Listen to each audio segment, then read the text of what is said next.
Hello everyone, welcome to Polimeras kitchen. ఈరోజు నేను మీకు చాలా simple and tasty Rajahmundry special madatha kaja చేసి చూపిస్తున్నానండి. ఇందుకు కావాల్సినవి ఫస్ట్ ఇది మైదా పిండి అండి. మైదా పిండి నేను ఈ కప్పుకి 2 కప్స్ మైదా తీసుకున్నాను. అలాగే సేమ్ కప్పుతో 1 కప్ షుగర్, అలాగే కొంచెం ఉప్పు, ఒక 3 టేబుల్ స్పూన్ వేడి నెయ్యి వేసుకున్నాను. ఫస్ట్ మనం పిండిలో 3 టేబుల్ స్పూన్ వేడి నెయ్యి వేసుకోవాలి. అలాగే కొద్దిగా ఉప్పు వేసుకొని బాగా కలుపుకోవాలి. ఇలా నెయ్యి అంతా కూడా పిండికి బాగా పట్టేలాగా కలుపుకోవాలి. చూడండి, ఇలా పిండిలో నెయ్యి అంతా కూడా బాగా పిండికి పట్టేలాగా ఇలా కలిపేసుకోవాలి. నెక్స్ట్ ఇందులోకి కొద్దిగా వాటర్ యాడ్ చేసుకుంటూ మనం చపాతీ పిండిలాగా తడుపుకోవాలి. చూడండి, ఇలా పిండి అనేది మనము ఇలా ఈ కన్సిస్టెన్సీలోకి తడిపేసుకోవాలి. నేను కొద్దిగా ఇలా నెయ్యి అప్లై చేసుకొని పిండి అంతా కూడా ఇలా పైన అప్లై చేసేసుకొని ప్లేట్ క్లోజ్ చేసుకొని ఒక 10 మినిట్స్ మనం పిండి అనేది పక్కన పెట్టేసుకోవాలి. నేను ఇలా వెడల్పుగా ఒక గిన్నెలోకి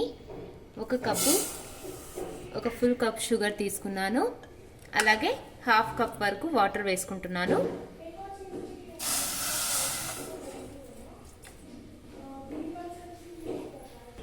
చూడండి, ఇలా ఒక 10 మినిట్స్ మనం పిండి అంతా కూడా పక్కన పెట్టేసుకున్నాం కదా. మళ్ళీ వీటిని ఒక్కసారిగా బాగా గట్టిగా ప్రెస్ చేసుకోవాలి. చూడండి, నేను నెక్స్ట్ ఇలా పిండిని పొడి పిండితో ఇలా పొడుగ్గా రుద్దేసుకుంటున్నాను. చూడండి, నేను ఇలా ఓవెల్ షేప్లో తిక్కుగా కాకుండా ఇలా పల్చగా తిన్నుగా తిక్కుకుంటున్నాను. చూడండి, నేను ఇలా పల్చగా కట్ చేసుకొని తిక్కుకున్నాను కదండి. పల్చగా తిక్కుకున్నాక నేను ఎడ్జెస్ అనేది ఇలా కట్ చేసేసుకుంటున్నాను. ఈ ఎడ్జెస్ కూడా మనకి ఏం వేస్ట్ అవ్వకుండా ఇలా మిడిల్గా పెట్టేసుకోవచ్చు. చూడండి, నెక్స్ట్ నేను మనకి మడతలు అనేది అతుక్కోకుండా నేను ఇలా కొద్దిగా నెయ్యి అప్లై చేసుకుంటున్నాను. ఇలా నెయ్యి అప్లై చేసుకున్నాక కొద్దిగా పొడిపిండి చల్లుకుంటున్నాను. నేను ఇక్కడ పొడిపిండికి కూడా మైదానే తీసుకున్నాను. సో కొద్దిగా ఇలా మైదా చేసుకొని మనం ఇలా సైడ్స్ కట్ చేసుకున్నాం కదండి, ఈ పీసెస్ కూడా ఇలా స్ప్రెడ్ చేసేసుకుంటున్నాను. నెక్స్ట్ నేను ఇలా ప్రెస్ చేసుకుంటూ రౌండ్గా చేసేసుకుంటున్నాను. నెక్స్ట్ నేను ఇలా ఎడ్జెస్లో కొద్దిగా వాటర్ అప్లై చేసుకొని ఇలా టోటల్గా ఇలా ఫోల్డ్ చేసేసుకున్నాను. నెక్స్ట్ నేను ఇలా చిన్న చిన్న పీసెస్గా కట్ చేసుకుంటున్నాను. చూడండి, మనము ఆలోపు మనకి ఇలా పాకం కూడా ఇలా తీగ పాకంలో మనం చేసేసుకోవాలి. చూడండి, మనకి ఇలా బాగా లేయర్స్గా చేసుకున్నాం కదా. జస్ట్ ఇలా దగ్గరికి ఇలా ప్రెస్ చేసేసుకోవాలి. ఇలా అన్నిటినీ కూడా నేను ఇలా వేల్తో ఇలా ప్రెస్ చేసుకుంటున్నాను.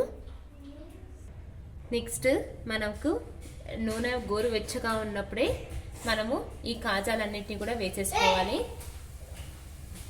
చూడండి, ఇలా లో ఫ్లేమ్లో వాటంతకు వాటే అవే పైకి వచ్చి గోల్డెన్ కలర్ లేక వచ్చేంత వరకు కూడా మనం ఫ్రై చేసుకోవాలి. చూడండి, ఇలా లో ఫ్లేమ్లో మనకి గోల్డెన్ కలర్ వచ్చేంత వరకు కూడా బాగా ఫ్రై చేసుకోవాలి. నాకు ఇవి 10 to 12 మినిట్స్ టైం తీసుకుంది ఫ్రై చేసుకోవడానికి. సో మనం ఇదంతా కూడా లో ఫ్లేమ్లోనే చేసుకోవాలి. చూడండి, ఇలా మనకి ఇలా ఈ గోల్డెన్ కలర్లోకి వచ్చాక మనం ఇలా తీసేసుకొని మనం ఆల్రెడీ తీగ పాకం చేసి పెట్టుకున్నాం కదండి, ఈ పాకంలోకి వేసేసుకోవాలి. చూడండి, ఇలా పాకంలో ఒక 2 మినిట్స్ పెట్టేసుకోవాలి. చూడండి, నేను ఇలా 2 మినిట్స్లో పాకంలో వేసేసుకొని తీసేసుకున్నాను. ఇలా చూడండి, బాగా లేయర్స్గా చాలా పర్ఫెక్ట్గా మనకి మడత కాజా అనేది రెడీ అవుతుంది. వీటిని నేను జస్ట్ బాదం అండ్ కాజుతో సర్వ్ చేసుకుంటున్నాను. చాలా సింపుల్ అండ్ టేస్టీ మనకి మడత కాజా అనేది రెడీ అవుతుంది. చూడండి, చాలా క్రిస్పీగా కూడా వచ్చింది. చూడండి, ఇలా మనకి పర్ఫెక్ట్ లేయర్స్గా చాలా బాగా వచ్చింది.